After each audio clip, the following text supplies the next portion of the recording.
good morning, my dear student. অষ্টম শ্ৰেণীত পঢ়ি থকা মৰমৰ সমূহ ছাত্ৰ-ছাত্ৰীসকল তোমালোক সকলোকে পুনৰ এবাৰ আমাৰ ABC কোচিং আসাম নামৰ এই চেনেলটোলৈ স্বাগতম জনাইছো আৰু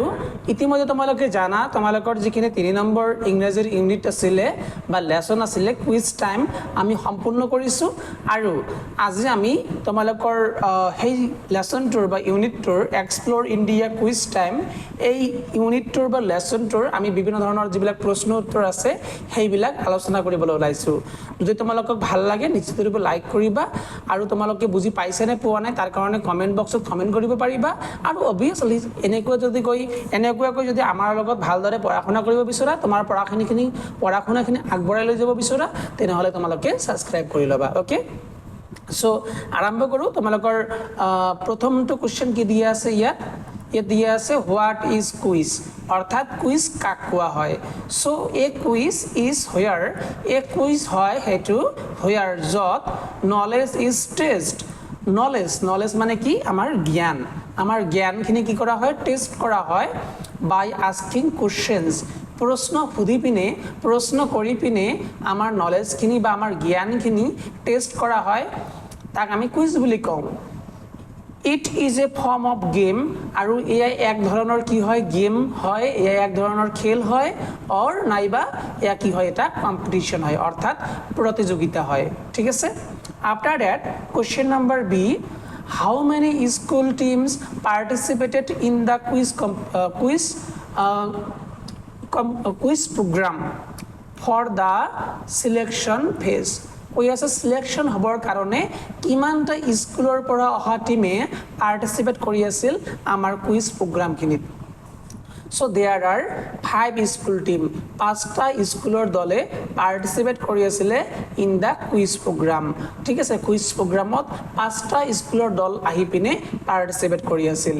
তাৰ পিছত কৈ আছে হু ওয়াজ দা কুইজ মাস্টাৰ আমাৰ কুইজ মাস্টাৰ জনৰ নাম কিনু আছিল সো আমাৰ কুইজ মাস্টাৰ জনৰ নাম কি আছিল মিস্টাৰ পিকে বৰুৱা ঠিক আছে মিস্টাৰ পিকে বৰুৱা আছিল ওকে তাৰ পিছত কোশ্চেন কি কৈ আছে what were the rules আচ্ছা What were the rules of the quiz as announced by scorer Aparna? Amar jijon scorer asile quiz competition khinir amar scorer jonor naam asil Aparna jijon class 2nd year or higher secondary 2nd year or ejon chhatro asile ba chhatri asile okay আৰু তেওঁ কেতবোৰ quiz খেলৰ বা quiz কম্পিটিশনৰ নিয়মৰ কথা কৈছিলে বা ৰীতি-নীতিৰ কথা কৈছিলে বা ৰুলছৰ কথা কৈছিলে সেই ৰুলছ বিলাক কিনু আছিলে সো কি আছিলে যেনেকৈ কৈছিলে there will be 5 round in total 5টা ৰাউন্ড হ'ব বুলি কৈছিলে আৰু each round each team will get at least 1 direct question আৰু প্ৰত্যেকটো ৰাউন্ডত প্ৰত্যেকটো টিমে অন্তত এটাকৈ ডাইৰেক্ট কোশ্চেন লাভ কৰিব তাৰ পিছত কিনো কৈ আছে every correct answer there will be 10 marks প্ৰত্যেকটো শুদ্ধ উত্তৰৰ বাবে 10 নম্বৰ লাভ কৰিব and 5 marks for the pass over question আৰু যিখিনি কোশ্চেন বাগৰি আহিব অৰ্থাৎ এটা দলে নোৱাৰিলে আনটা দললৈ গুচি যাব তেতিয়া হলে সেই কোশ্চেনটোৰ শুদ্ধ উত্তৰ কৰিলে পিনে 5 নম্বৰ কৈ পিছলৈ লাভ কৰিব 3 নম্বৰ কি কৈছিলে যে নো নেগেটিভ মাৰ্কিং ফৰ ৰং কোশ্চেন ভুল উত্তৰৰ বাবে কোনো ধৰণৰ নেগেটিভ মাৰ্কিং না আছিল কোনো ধৰণৰ বিয়োগাত্মক নম্বৰ না আছিল আৰু 4 নম্বৰ কি কৈছে each team get 10 second to answer a question আৰু প্ৰত্যেকটো টিমে প্ৰত্যেকটো প্ৰশ্নৰ উত্তৰ দিব কাৰণে মাত্ৰ 10 সেকেন্ড কৈ সময় লাভ কৰিব 5 নম্বৰ কৈছে the highest mark team will be the winner যেটো টিমে হাইয়েস্ট নম্বৰ লাভ কৰিব সেই টিমটোৱে কি হৈ যাব উইনাৰ হ'ব বা জয় লাভ কৰিব ওকে after that কি কোশ্চেন আছে which team was the winner of the state level school quiz competition যেটো আমাৰ state level অৰ্থাৎ ৰাজ্যিক লেভেলৰ স্কুল কুইজ কম্পিটিশন হল এই কম্পিটিশনৰ উইনাৰ কোনটো টিম আছিল so team number D from RKM school from Kasar জিলাৰ RKM বিদ্যালয়ৰ ডিমটি okay was the winner of the state level school quiz competition আমাৰ যিখিনি ৰাজ্যিক লেভেলৰ স্কুল কুইজ কম্পিটিশন আছে এই কম্পিটিশনটোৰ কি আছিল উইনাৰ আছিল বা বিজেতা আছিল ঠিক আছে আফটাৰ ডেট কি কৈ আছে the ancient name of Assam was Kamrup কৈ আছে আমাৰ অসমৰ পুৰণি নাম আছিল কি Kamrup it was also' known as আৰু ইয়াক তদুপৰি কি নামেৰে জনা যায় ইয়াক জনা যায় আন এটা নাম হ'ল প্ৰাগজ্যোতিষপুৰ ঠিক আছে তাৰপিছত কি কৈ আছে Sukaphaa establish the Ahom kingdom in Assam in the year চুকাফাই কিমান চনত আমাৰ অসমত তেওঁৰ নিজৰ আহোম সাম্ৰাজ্য স্থাপন কৰিছিল এই উত্তৰ হ'ব 1228 ইডি ঠিক আছে after that does not share its border with Assam কোনটো ৰাজ্য নহ'ব কোনটো দেশে ওকে বাহিৰা দেশে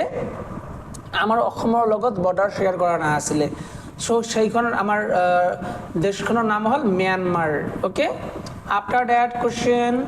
the capital of Assam during the Ahom rule যেতিয়া আহোমসকলে আমাৰ অসমৰ ৰাজত্ব কৰিছিলে তেতিয়া কেপিটেল কিনো আছিলে তেতিয়া কেপিটেল আছিলে আমাৰ ৰাজধানী কি আছিলে ৰংপুৰ আছিলে তাৰপিছত কি কৈ আছে the colours of our three colour national flag আমাৰ যি থ্ৰী কালাৰ নেশ্যনেল ফ্লাগ আছিলে আমাৰ যি ৰাষ্ট্ৰীয় পতাকা আছিলে এই ৰাষ্ট্ৰীয় পতাকাত থকা থ্ৰী কালাৰ তিনিটা যি ৰং সেই ৰং তিনিটা কি আছিলে এটা আছিলে স্যাফ্ৰন অৰ্থাৎ গেৰুৱা বৰণ এটা আছিলে হোৱাইট অৰ্থাৎ বগা বৰণ এণ্ড গ্ৰীণ আৰু আনটো কি আছিলে গ্ৰীণ কালাৰ মানে কি সেউজীয়া হয়নে আফটাৰ ডেট এক নম্বৰ হোৱাইট ষ্টেণ্ড ফৰ যিখিনি বগা বৰণ আছে হোৱাইট আছে হোৱাইটে কি বুজায় ষ্টেণ্ড ফৰ কি বুজায় পিচ এণ্ড ট্ৰুথ শান্তি আৰু সত্যতা বুজায় কি হোৱাইট কালাৰটোৱে যিটো আমাৰ ৰাষ্ট্ৰীয় পতাকাত থকা যে হোৱাইট কালাৰটো থাকে যে বগা বৰণটো থাকে যে বগা বৰণটোৱে কি বুজায় সত্য আৰু শান্তি বুজায় পিচ এণ্ড ট্ৰুথ বুজায় ঠিক আছে আফটাৰ ডেট কি কৈ আছে মহাত্মা গান্ধী ৱাজ বৰ্ণ ইন মহাত্মা গান্ধীয়ে জন্ম লাভ কৰিছে কত ডেশ ইন দ্য ষ্টেট অফ ডেশ কত জন্ম লাভ কৰিছিলে পোৰবন্দৰ গুজৰাটৰ পোৰবন্দৰত মহাত্মা গান্ধীয়ে জন্মগ্ৰহণ কৰিছিলে আফটাৰ ডেট কি কুৱেশ্যন দিয়া আছে কৈ আছে যে Amritsar in Punjab is famous for the dash of the dash কিহৰ কাৰণে ফেমাছ আছিলে বা বিখ্যাত আছিলে অমৃতসৰ পাঞ্জাবৰ অমৃতসৰ নামৰ ঠাইখিনি কিহৰ কাৰণে ফেমাছ গোল্ডেন টেম্পলৰ কাৰণে ফেমাছ কাৰ আছিলে এইটো শিখৰ আছিলে শিখাছ ওকে শিখ ধৰ্মাৱলম্বী যিসকল আমাৰ মানুহ আছে এই মানুহসকলৰ সেইটো এটা উপাসনা স্থল আৰু সেইটো কি আছিলে গোল্ডেন টেম্পল আছিলে কত আছে বৰ্তমান সময়ৰ পাঞ্জাবৰ অমৃতসৰত আছে okay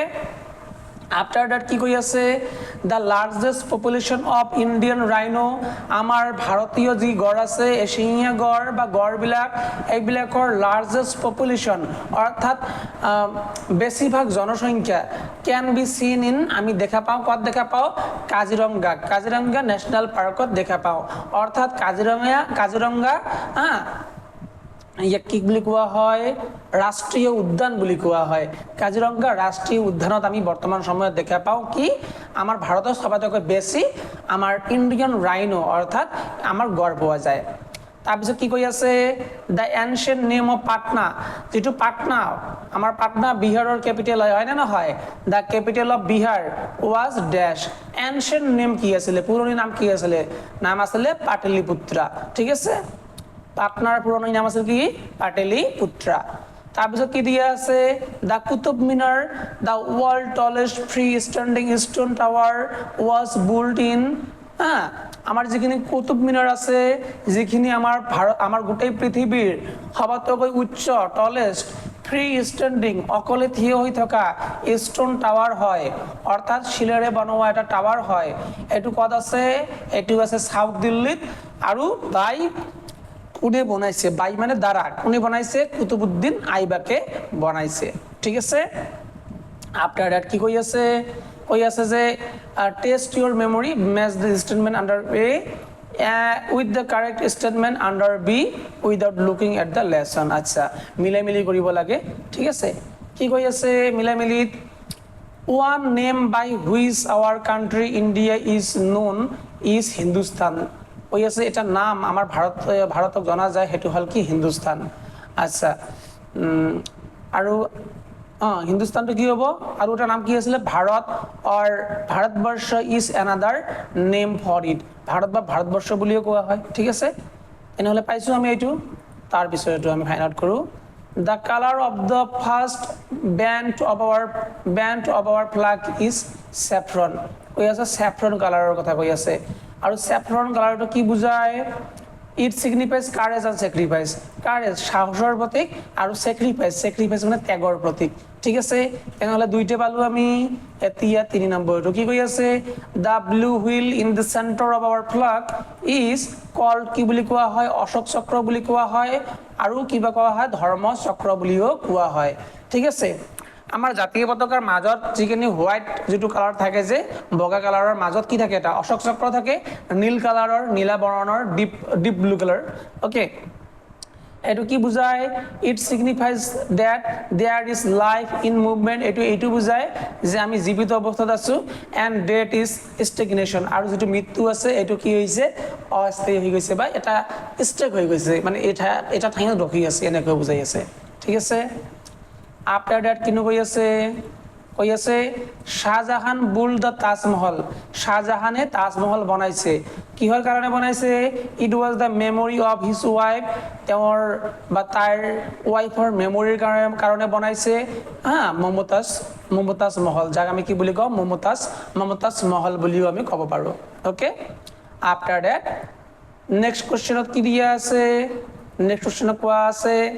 Dandi in Gujarat is famous for a historical event কৈ আছে গুজৰাটৰ যিখিনি ডান্ডি আছে তাতে এটা হিষ্টৰিকেল মুভমেণ্ট হৈছে এটা ঐতিহাসিক ঘটনা হৈছে সেই ঘটনাটো কিনো আছিলে so' Gandhi's salt march started here in 1930 1930 চনত গান্ধীজীয়ে তাতে সল্ট মাৰ্চ অৰ্থাৎ লো যাত্ৰা বা তোমালোকে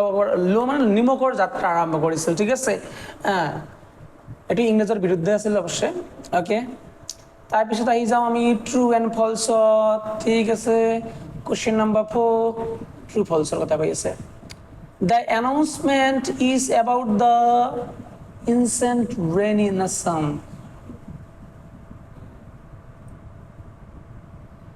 নালাগে এইবিলাকৰ প্ৰয়োজন নাই যিখিনি মই ইতিমধ্যে বুজাই দিলোঁ এইকেইটা প্ৰয়োজন আছে আৰু এইবিলাক ট্ৰু ফলছ প্ৰয়োজন নাই নালাগে এইবিলাক পৰীক্ষাত নাহিব ঠিক আছে প্ৰয়োজন নাই ওকে সো তোমালোকে যদি আমাক ফলো কৰি আছা ন যদি মোক ফলো কৰি আছা সুন্দৰকৈ আমাৰ এই চেনেলটো ফলো কৰি আছে একো অসুবিধা নাই তোমালোকৰ গোটেইখিনি সিলেবাস মই কমপ্লিট কৰি দিবলৈ যত্ন কৰিম তোমালোকৰ সোশিয়েল সায়েন্সৰ নোটস বনাই আছো তোমালোকৰ জেনাৰেল সায়েন্সৰ নোট বনাই আছো আৰু ইংৰাজীটো মই কভাৰ কৰি দিব যত্ন কৰি আছো ইতিমধ্যে বহুত বিলাক ইউনিট ইতিমধ্যে কভাৰ কৰিছো যাবা প্লেলিষ্টখিনি চাবা অলপ ঠিক আছে আৰু ভালদৰে ক্লাছ কৰি পিনে ভাল পৰীক্ষাৰ ফলাফল বা নাম্বাৰ আনিব লাগিব ওকে গতিকে মুখস্থ কৰা ভালদৰে এতিয়া ভালদৰে ঘৰত পঢ়া এই গৰমৰ বন্ধখিনি ঠিক আছে আজিলৈ ইমানেই অহা ক্লাছত লগ পাই আছো ওকে জয় হিন্দ জয় ভাৰত